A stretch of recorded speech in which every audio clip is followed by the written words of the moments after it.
Welcome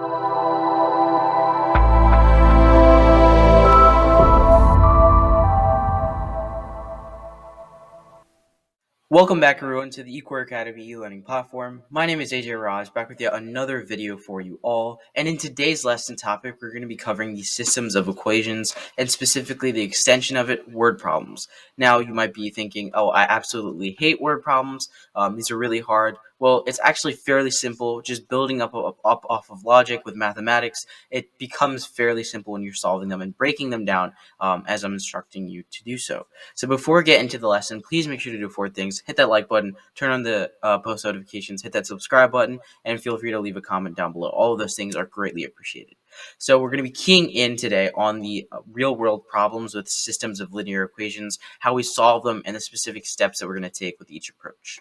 So let's take a look at the generic overview. So what is the general approach to these problems? What is some sort of like formulaic way of thinking about these word problems? So some items to consider when you're solving these, you always want to make sure you identify your variables. Say, for example, that means let x equals a certain variable. Sorry, let's just say identify. Apologize. So you're going to identify your variables. Say, for example, you have x and y, or you're setting your variables as s and k. Say, for example, you always want to identify what they are in terms of the problem. Say, for example, it's about distances. Maybe you want to include that x equals meters, and then r equals your rate of time. Things like that. It's always very important to identify that before creating your equations. Second, obviously, you should create your 2 equations. Now, systems of equations with linear equations, these are going to be types of problems where you're just going to have 2 separate equations that you can create. And then once you create those 2 equations, you can use the properties of either substitution or elimination based off of the situation to solve them. And then obviously you can solve them using substitution or elimination. Like I said, we're not going to be using graphing in this because graphing is a bit of an understanding approach, meaning it helps you understand the actual intersections of 2 linear equations. That's where the actual solution is. So we're going to be sticking to substitution and elimination with our larger numbers. And remember to always label your final answer correctly. So always identify what it is, circle it, highlight it, make sure you give the units as well. So let's take a look at our first word problem. This is about Saul's burritos. So let's solve the problem below. Saul has a Mexican food truck in Center City. His Gutbuster burritos are 400 calories each, while 4 Gutbuster burritos and 5 skinny burritos provide 4,500 calories in total. So how many calories is a skinny burrito? So first of all, what I want to do on this slide specifically, I'm going to identify what our variables are. So we were first given our Gutbuster burritos, and then we were also given how much those Gutbuster burritos are worth. So we're going to make our Gutbuster burritos our first variable. Let's create that as G. Remember, try and make it similar to what the actual name is because it helps you memorize them and differentiate your variables, not just X and Y. So Gutbuster burritos, G. That's going to equal 400 in terms of our calories because that's what we're looking for in our final answer.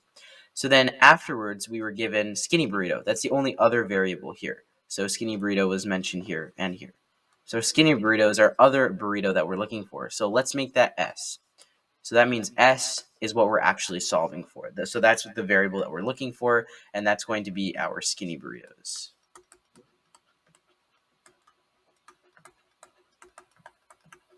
And I'll just write this down here, Gutbuster. All right, so now that we've identified our variables, let's go ahead and make our equations.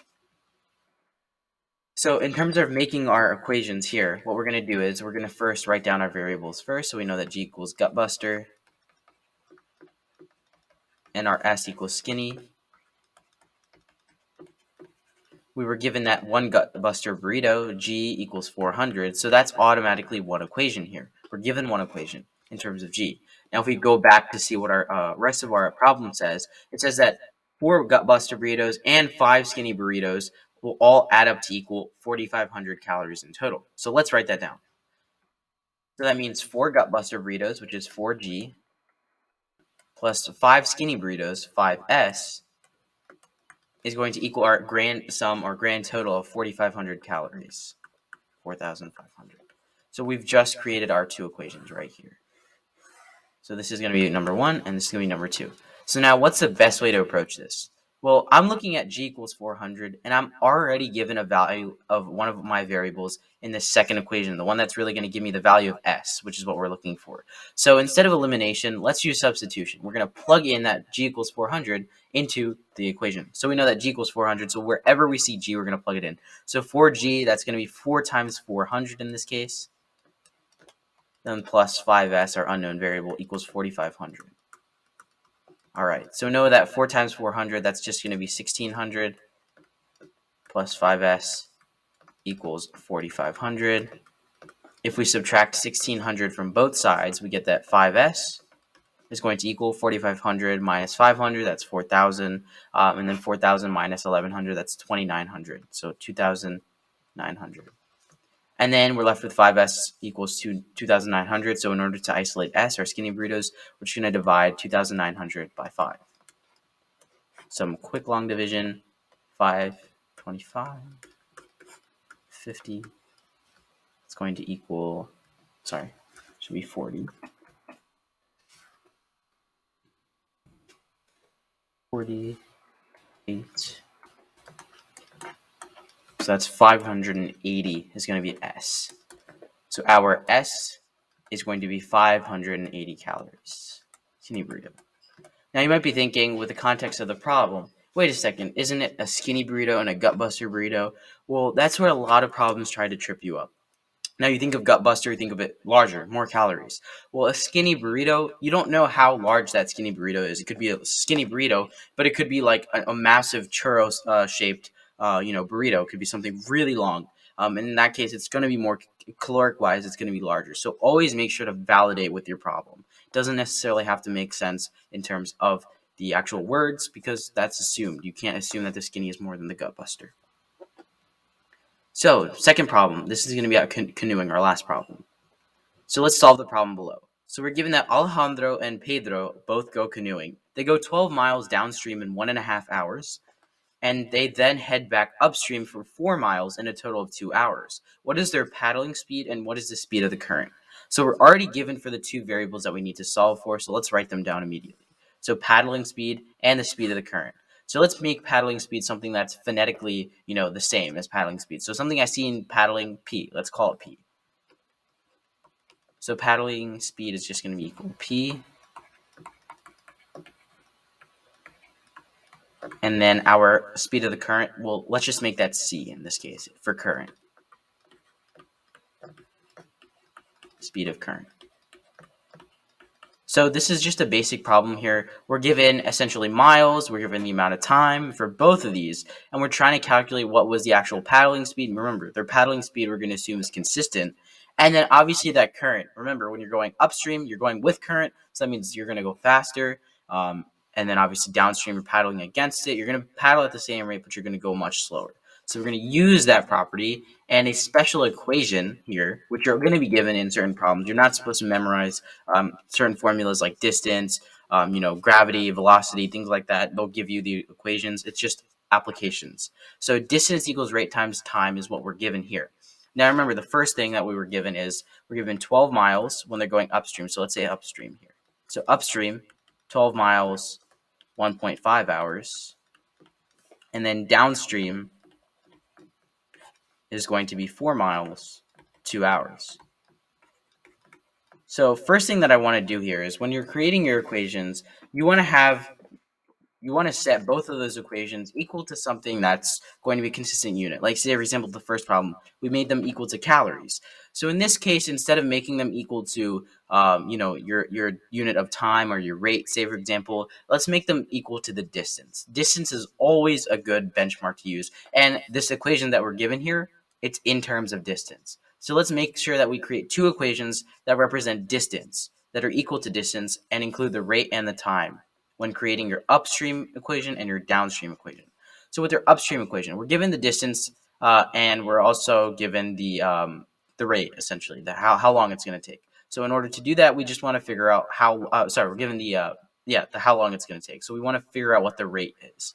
So in order to do that, we're going to plug that into our equation. So 12 equals our rate, R, times your time here, so 1.5 hours. So then we're going to divide both sides by 1.5, and you get that 8 equals your R. So it's going to be 8 mph essentially. So that's our rate here. We're going to do the same thing on this side. So that means that 4 equals our rate times our time. So 4 being our distance, 2 being our hours or time, and rate being our rate. So 2. We're going to divide both sides by 2. We get that 2 equals our rate. So that's just going to be 2 mph. And it makes sense. When you're going downstream, it's just going to be a lot slower. So that's 2 mph here and 8 here. So let's think about this in terms of the context of what our variables. We have P and we have C. P is the paddling speed, and then our C is going to be our current speed. So when you're thinking about going upstream, correct? Upstream means you're going to be paddling. Paddling is always the same variable, so that's going to be P in terms of the upstream. So P, right? And then afterwards, let me just block off this section here. So P is going to be you traveling upstream. Sorry about that. So P is you traveling upstream in this case. So in this case, when you're traveling upstream, it's you paddling, but you're also getting assistance from the current of the water. That's what upstream is. So instead of just being P, it's going to be P plus C equals your 8, because 8 was the rate we found for the upstream. So that's going to be P plus C equals 8 in this case. Remember, we're putting this in terms of our rate because our paddling speed and our current speed, they're both rates. So we're going to make that our rate here, essentially 8. Put it in terms of our rate.